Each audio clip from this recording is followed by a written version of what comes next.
क्या आप ऐसा सोचते हो कि एचडीएफसी के मिड कैप फंड में पैसा लगाओ या Motilal Oswal mid cap fund में पैसा लगाओ, बात तो एक ही है, दोनों मिड कैप फंड है, हमको रिटर्न्स भी सेम मिलेंगे।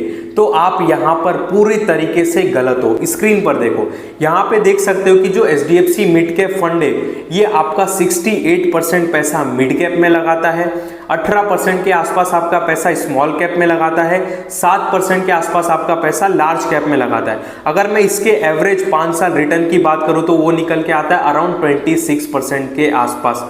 वहीं पे अगर मैं Motilal Oswal mid cap fund की बात करूं तो ये आपका 75% पैसा यानी कि 75% पैसा मिड कैप में लगाता है और अराउंड 17% के आसपास आपका पैसा लार्ज कैप में लगाता है।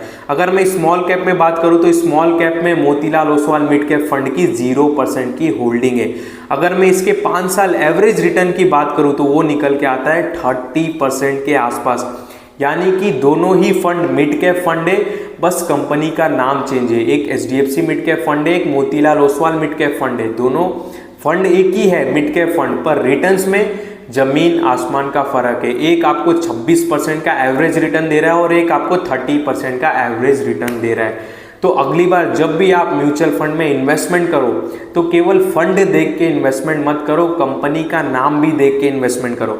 इसमें एक और चीज़ बहुत ही इंटरेस्टिंग है, इसमें ये देख सकते हो कि जो Motilal Oswal mid cap fund है ये केवल 21 स्टॉक में अपनी होल्डिंग रखता है, यानी कि बहुत ही ज़्यादा रिस्क लेता है, बहुत ही कम स्टॉक में अपनी होल्डिंग रखता है, बहुत ही कम स्टॉक में पैसा लगाता है, यानी कि रिस्क बहुत ज़्यादा लेता है। और इसी रिस्क को मैनेज करने के लिए Motilal Oswal mid cap fund ने जो 17% अपना पैसा है वो लार्ज कैप में लगा के रखा है। मतलब कितने स्मार्ट तरीके से काम कर रहा है।